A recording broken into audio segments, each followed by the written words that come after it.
The concept of development is never static. Better software solutions are being implemented every day with the help of ever-emerging technologies. APIs are essential if you want to build a system with multiple functions and are well documented. On that note, hey everyone, I am Vaibhav Khandelwal and I welcome you all to our Simplilearn YouTube channel. We will talk about C# REST API. But first, let me remind you that we have our daily updates on numerous technologies. So if you are a tech geek looking for the latest technological advancements, then try subscribing to our YouTube channel. And don't forget to hit the bell icon to never miss an update on Simplilearn's YouTube channel. So now, without any further ado, let's get started with the agenda for today's session. We will begin a session with a discussion on what is REST API. Then, we will have a brief discussion on HTTP Verbs.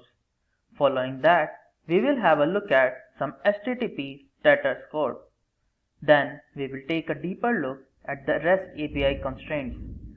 After that, we will create our own REST API project. Finally, we will wind up this session with a few takeaways. Now, let's start with what is C# REST API. REST is an acronym that stands for Representational State Transfer.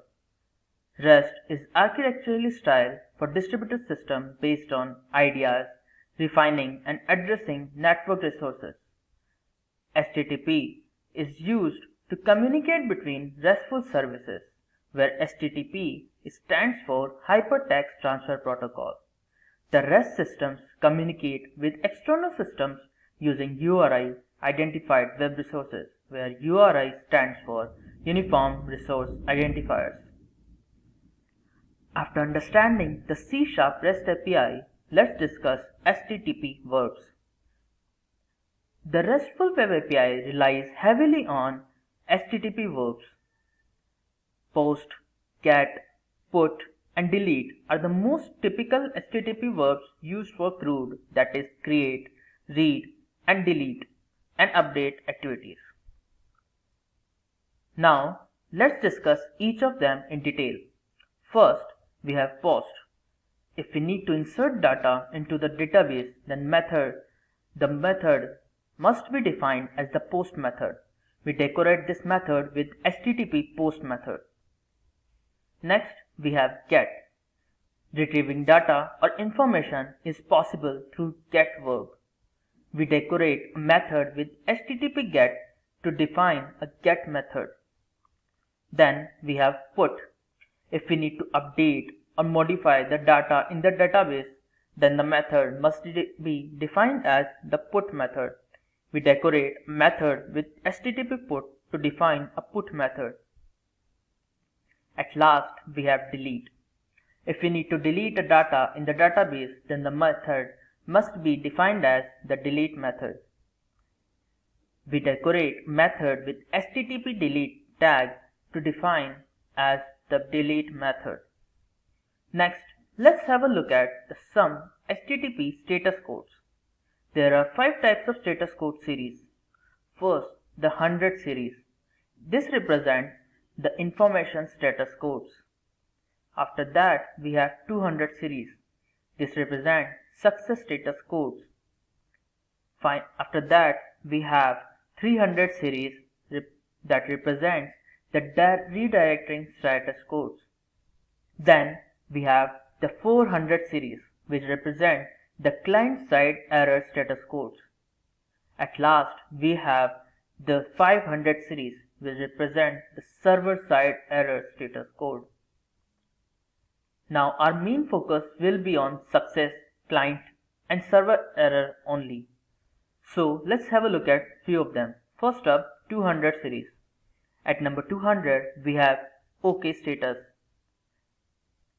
Then at 201, we have created. At 202, we have accepted. At 204, we have no content. Next, we have 400 series, which is client-side error status code. So at 400, we have bad request status. At 401, we get unauthorized status. At 403, we get forbidden. At 404, we get not found. Next we have 500 series, which represent server side error. At 500 we have internal server error. At 501 we get not implemented. At 503 we are getting service unavailable, and at 504 we get a getaway timeout. Next, let's discuss the constraints of C# REST API. Constraints of C# REST API. There are 5 constraints for this: uniform interface, stateless, client server, cacheable, and layered system. Let's discuss each of them in detail. First up, we have uniform interface. The uniform interface requirements specify how client and server must interact. It simplifies and decouples the design, allowing each component to evolve independently. Next, we have stateless. A single client can send many requests to the server, but each request must be independent. Each request must contain all of the essential information for the server to interpret and process. In this situation, the server must not save any client state information such as sessions, and only these data should only remain on the client. Then we have client server. The uniform interface separates clients and server. Because of this separation of concern, clients, for example, are not concerned with data storage, which stays internal to each server, improving the mobility of client program. Then, servers do not care about the user interface or user status, allowing them to be simpler and more scalable. After that, we have cacheable. Since multiple clients visit the same server and frequently request the same resources, these responses must be cached to save wasteful processing and considerably increase speed. At last, layered system.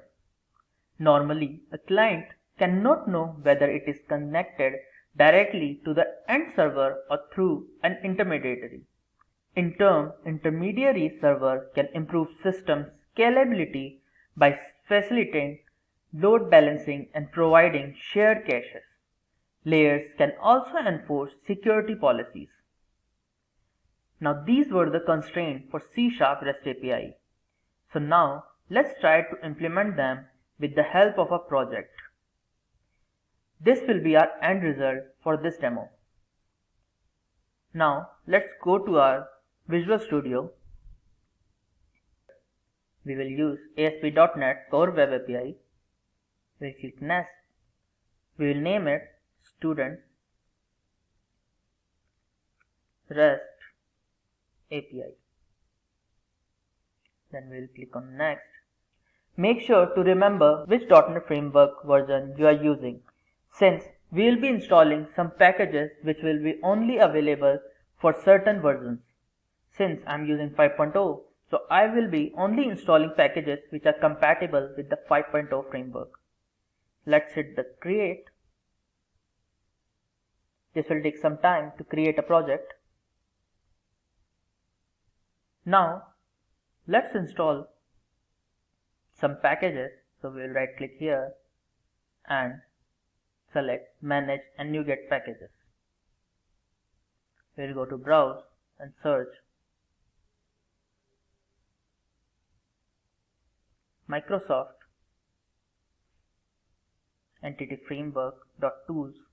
We will select this. We will use, since we are using 5.0, so we will only be using the version starting with 5.0. So I selected this and I hit install.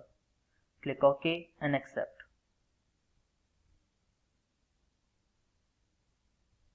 We will wait for it to install.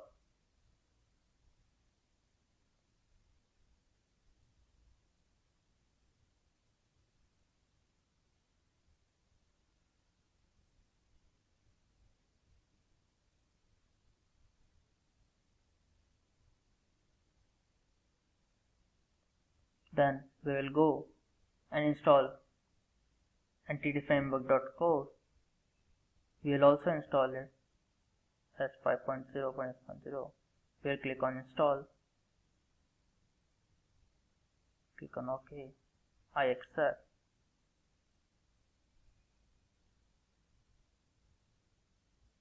We'll wait for it to install.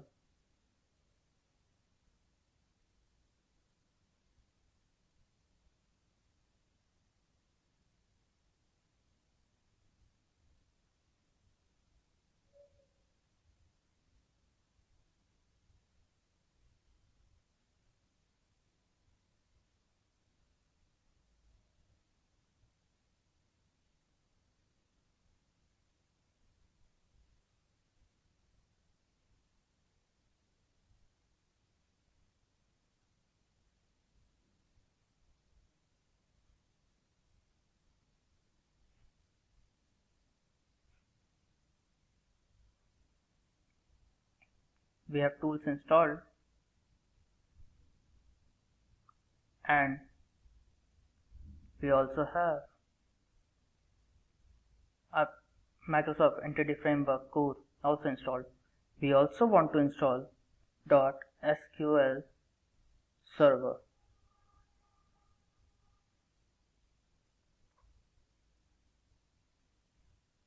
We will use this to interact with the server to make a database.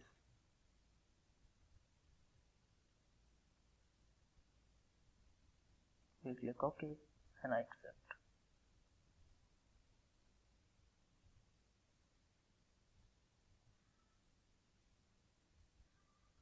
And it's installed. We will close it. We also want to make one folder, so we will go to add and click on folder. We'll name it models.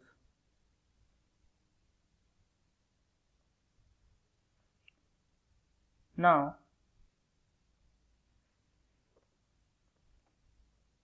let's start by creating a class file. We will go to this, we will go to add and click on class. We will name this class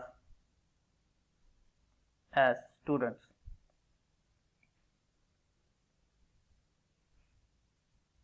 We will click on add.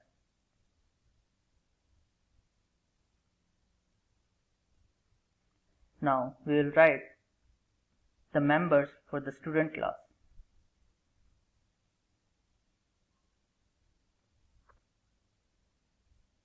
We will start with public and student ID. We will give it get set as the method functions. Then we will have public string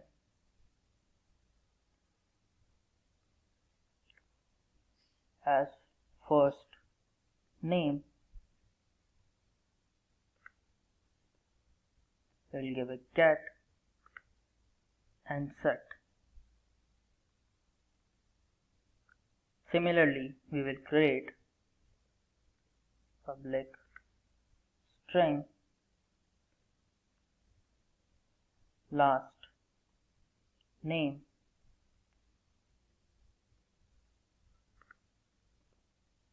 We will give it get set.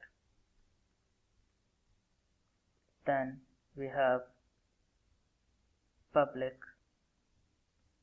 string email. We will give it get set. Then we have public. We will also use an enum called gender. We will be defining this later on. So gender get set.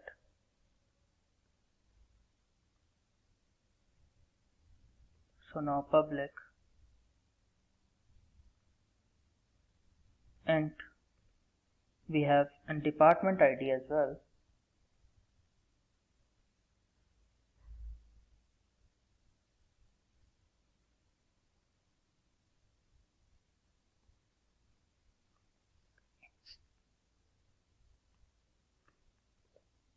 This will also have get and set functions. Then we will have one last member as public string photo path.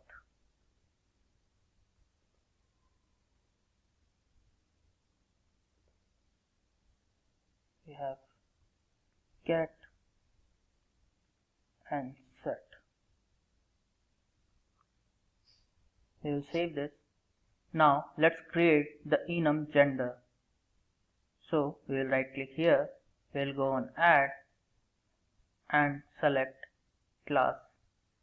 We will name it as gender. Now add.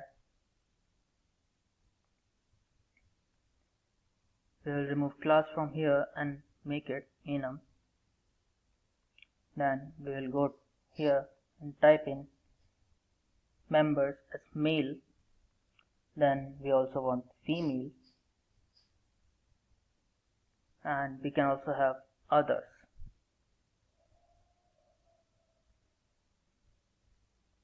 Let's save it. Now if you go to student class, you can see gender is now green, which means it is representing an enum, as you can see. So now let's create an DB context file. So we will go to models, right click here, add a class. We will name this one as app DB context. We will add. Now to save up some time, I will add in the pre-baked code. Here's some pre-baked code. As you can see, we are getting some errors, so let's rectify them first. First, let's consider DB context. We'll press Control period to check what's the problem. Since we didn't include the Microsoft Entity Framework code, so it's giving us this error. So we will include it, and it removed DB context error. We are not getting any other error anymore now. So let's save it. Now let me go over the different.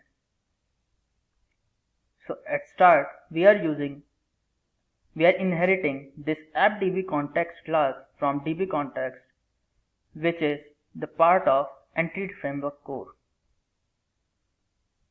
What this lets us is use dbset, which will help us in creating the model builders to create a table. So now let's start with our table. For our first member, we have a student ID. We have given it a student ID 1, first name, last name, email, date of birth, gender, department ID, and photo path. Similarly, we are also giving, using the model builder, we are giving to student 2 Sam Matthews, then model 3 Christina Frost, then model 4 Rachel Stone. Now next we have to create an entity framework layer, which we can create using repositories. But before that, we need to include this DB context in our startup file. So we will go to startup file, we will go to services, configure services, we will type in services,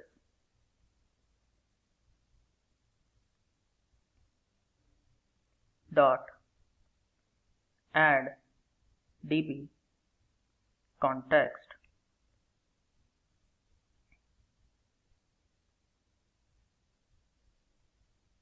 Then we will add app DB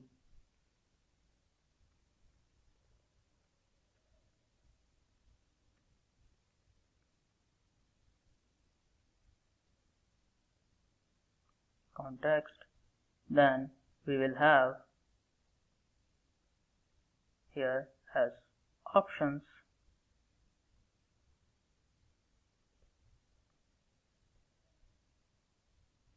equals to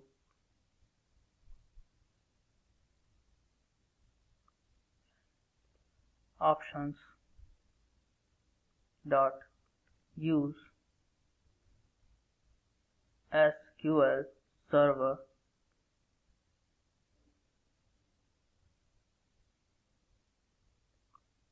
then we will have a configuration dot get connection string, then in bracket we will have DB connection.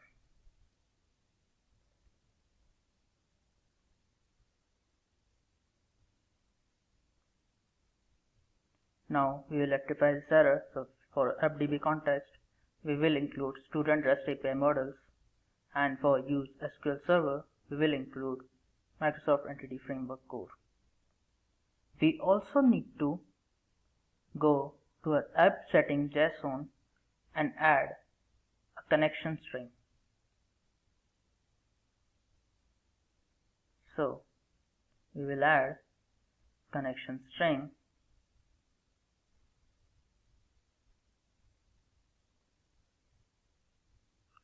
DB connection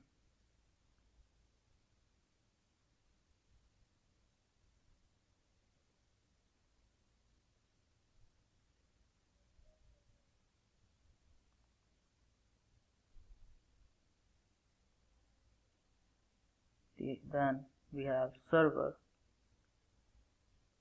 equals to local DB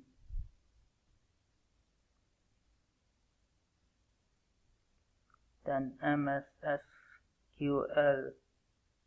local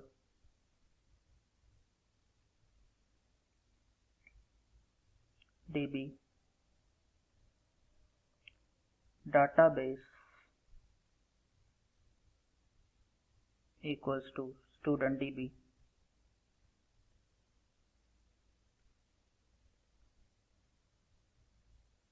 trusted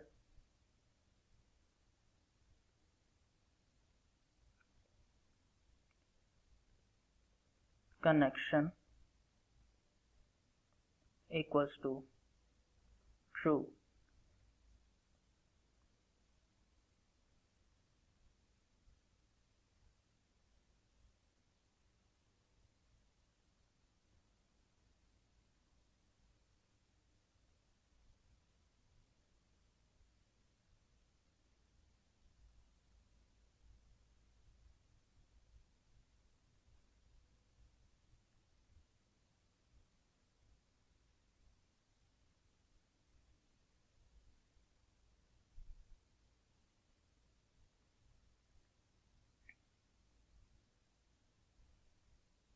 Let's save this.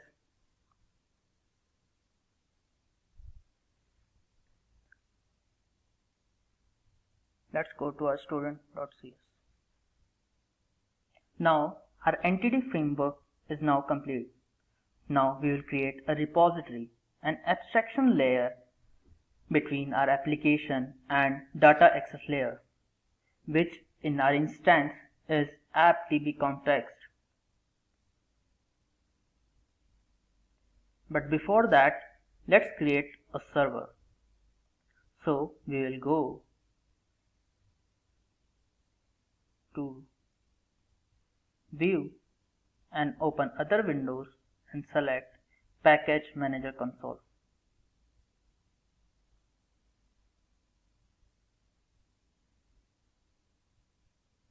Here we will type in add-migration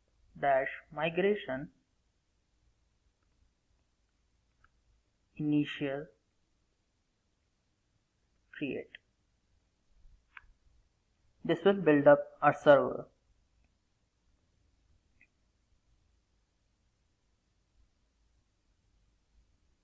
and build succeeded.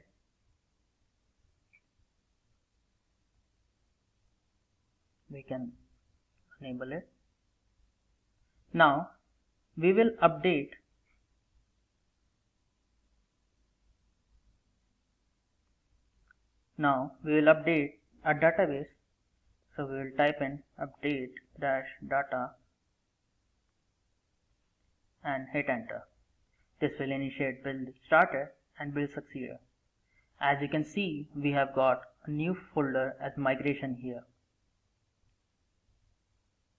Let's close IntelliCode and we can close the package now.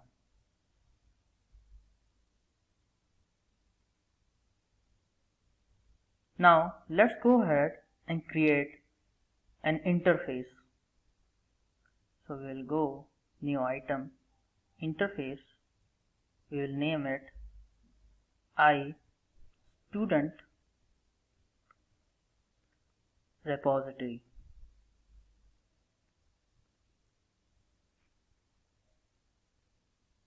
And we will add.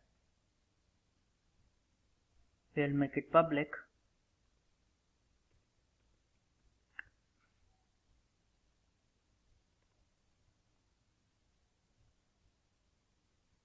We will start with task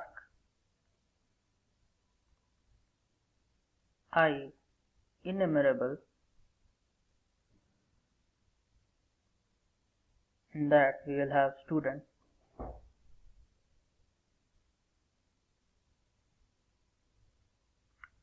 and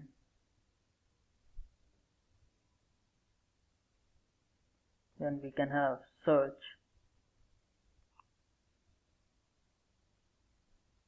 with arguments as string name, comma, gender,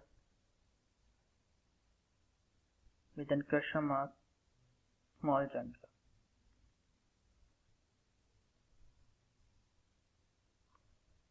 Then let's have some more functions as task student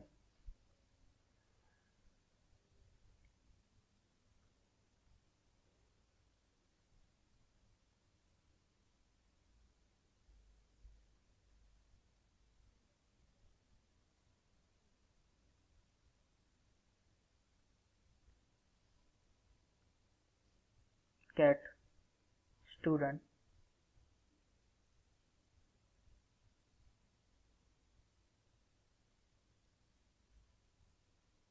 and student ID.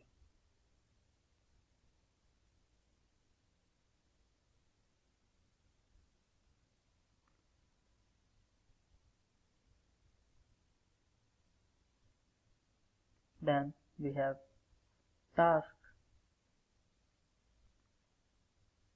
as enumerable student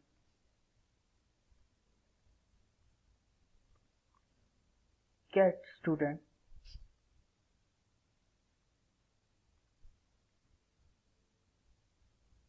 we also have a task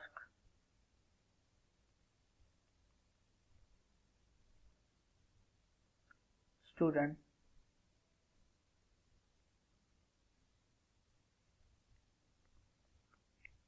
get student by email with the argument as string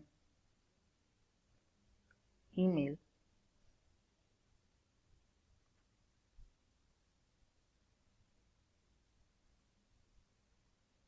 then we have task student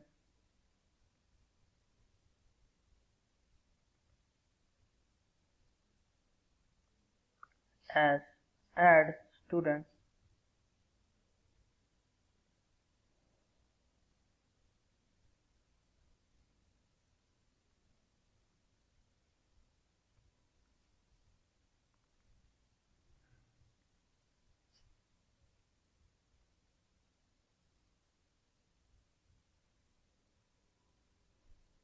Next we will add task by the name update student.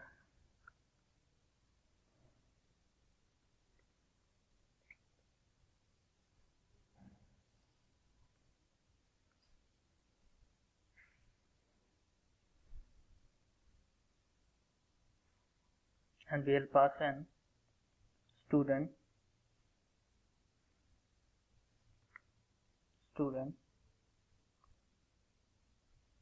At last we have task as delete student. We will pass on an argument as student ID, so that when we will pass an student ID in this delete student function, it will delete that entry. Let's save it and see if there are any error. There are not. So now let's make a class called student repository.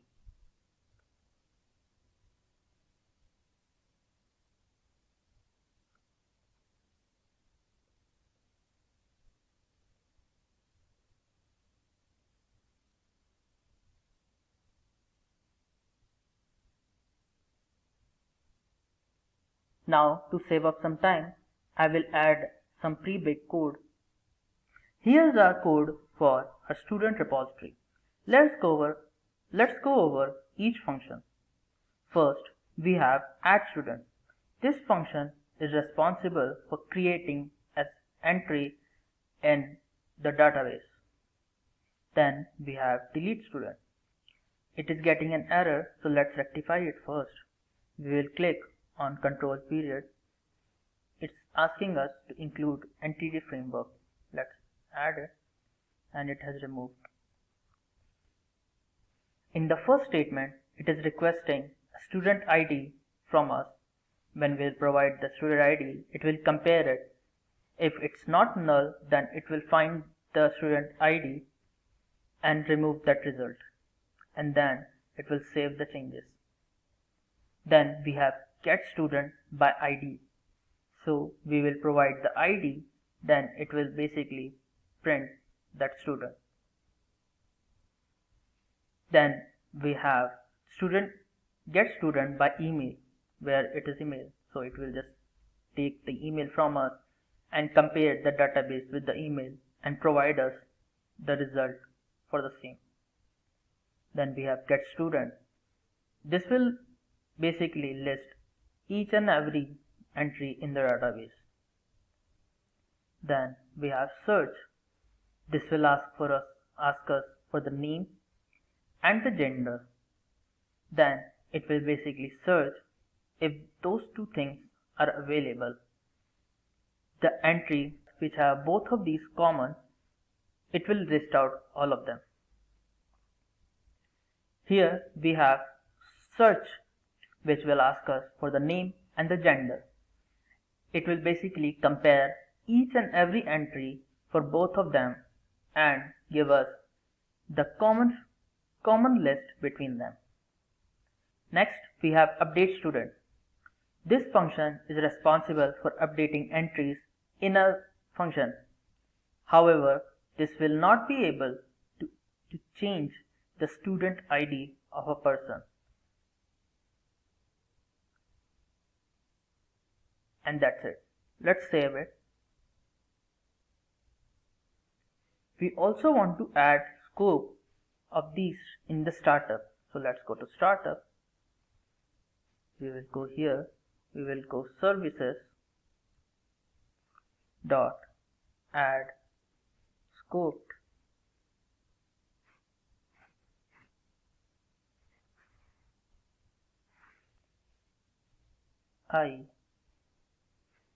Student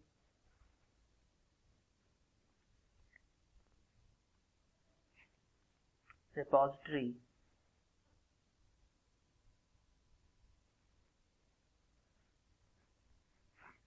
comma student repository.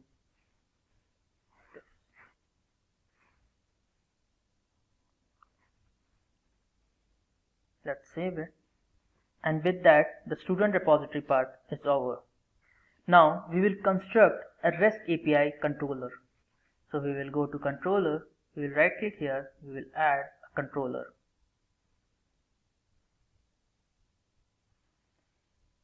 We will select an empty. We will name this controller as students controller. Let's add it. Now to save up some time, I will add the pre-baked code. Now let's start with this code. First we will remove some error, so we will control period. It's asking us to include these models. Then we have an array here, so we will add some HTTP. Now let's go over each function one by one. So first we have search HTTP get. So for the search, it is asking us for a name and a gender as argument.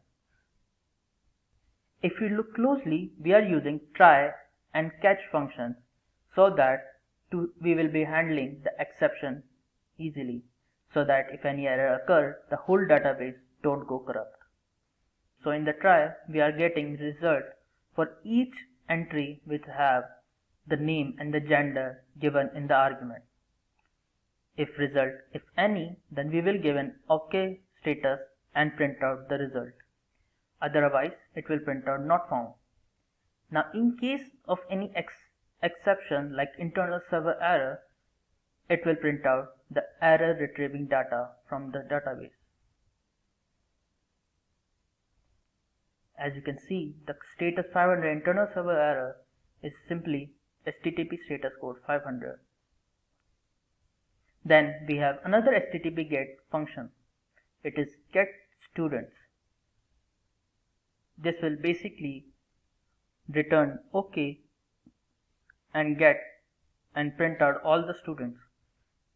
Or else if it encounters a 500 internal server error, then it will print out error retrieving data from the database. Then we have an HTTP GET, which will basically ask us for an ID and only show us the entry representing that ID. Now if the result is null, then it will return as not found. Now in case an exception, it will print out error retrieving data from the database. Next we have an HTTP post request. This is an create student request, so it will be responsible for creating new entries.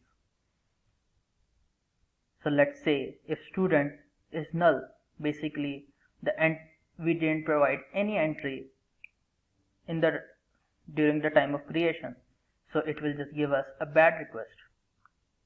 Now in case if we are providing a valid entry but we have the email already stored in our database, so it will say student email already in use and it will give a bad request again.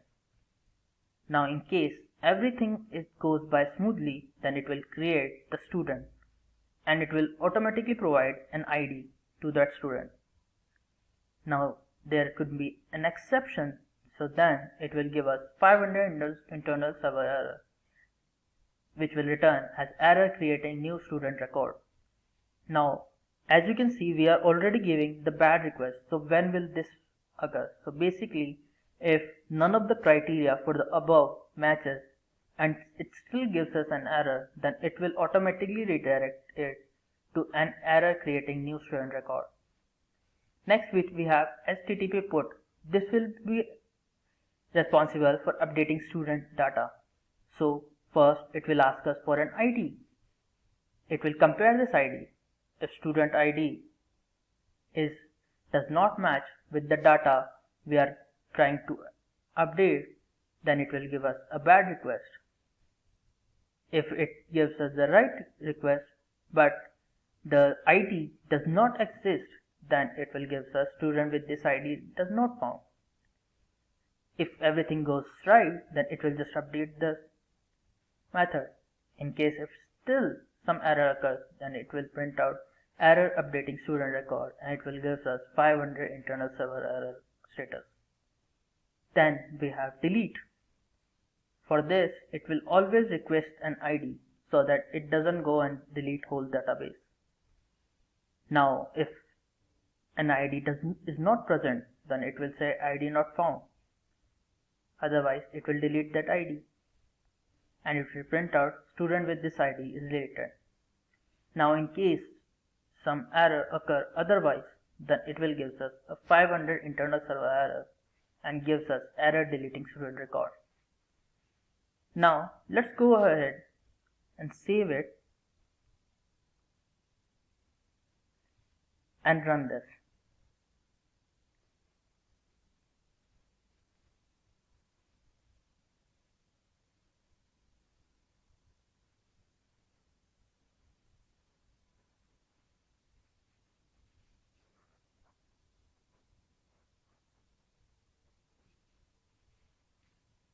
As you can see, we are using a Swagger interpreter. So let's use this function first. Let's try it out and execute. And as you can see, it is printing out every entry from student ID 1, Akash. Let me zoom in. Student ID 1, Akash Gupta's akashsimplilearn.com and all that.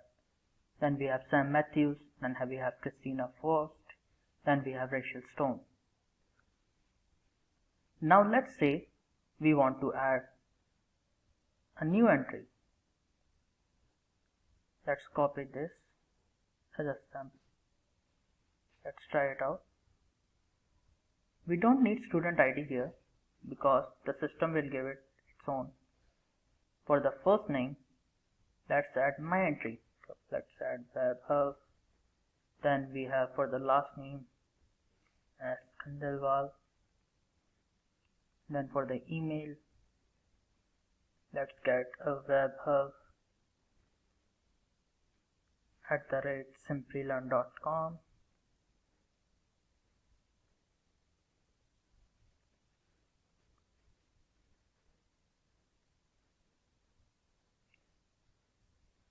Then for the date, let's add 1998.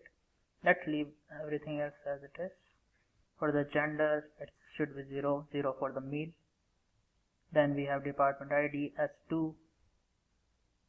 Then for the photo path, we can give it as images/webhub.png. Now let's execute. And it has basically worked. So to check that, we will again go and use our getIt. We have executed, and as you can see, it has a fifth entry as student ID 5, Vaibhav Khandelwal. So we have tried our post, we have tried our get. Let's use our search one as well. So to try it out, we need to give it a name. So let's search the latest entry we created. So Vaibhav. For the gender, we have 0. And for the path, we can give it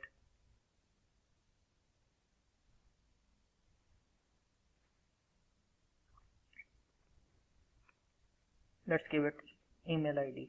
So Vaibhav@simplilearn.com. So let's execute. And as you can see, it is giving us this entry. So we have used get, we have used post. Now we have this get method with the ID. Let's try this one as well. Let's search for the third one.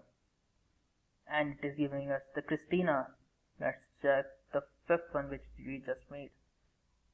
It is giving us the web hub. So after that, let's try to update an entry. So let's try it out. Let's do fifth one, which was mine. We can remove the student ID. For the first name, let's change it to, let's make it Simplilearn. Simply. Then for the last name, we can have learn. As email, we can have Simplilearn@simplilearn.net. We can let the date of birth be same. Let's give it 2, and for others, department ID 4, photo path, images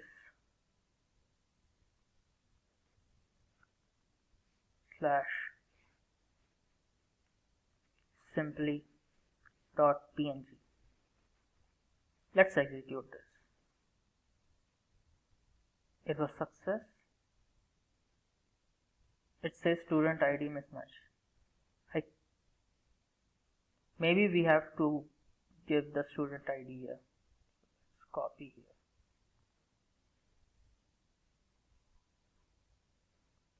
Let's give it and execute.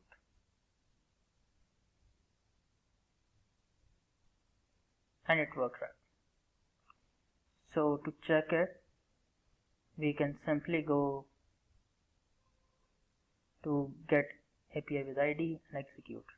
And as you can see, it has changed. The first name is Simply, last name Learn, and email, date of birth, and everything. Now, let's go ahead and delete an entry. To delete an entry, we need to just give it an ID. Let's try it with the 3. Let's execute. Student ID with 3 is deleted. So to check that, we can go here and execute. Now if you look closely, we have with Akash, then Sam, then we have student ID 4 Rachel. We have lost the Christina Frost ID. Let's also try for the 5th one which we made. So 5, execute. Student ID 5 is deleted. Let's execute this, and it has lost the R as well. Let's try to execute the 5 again, and it says not found. Let's go back to our slides. Now let's look at some of the takeaways from this session. First, we have REST API will serve as the interface and communication between the client and the server, which takes place over HTTP. Then we have the REST API, which also serves as the gateway or a single point of access into the system. We also learned that when a client requests a RESTful API, it sends a representation of the resource state of the requester to the endpoint. And this was all for today's session. Hope you guys found it informative and helpful. If you liked this session, then like, share and subscribe. If you have any questions, then you can drop them in the comment section below. Thanks for watching and stay tuned for more from Simplilearn.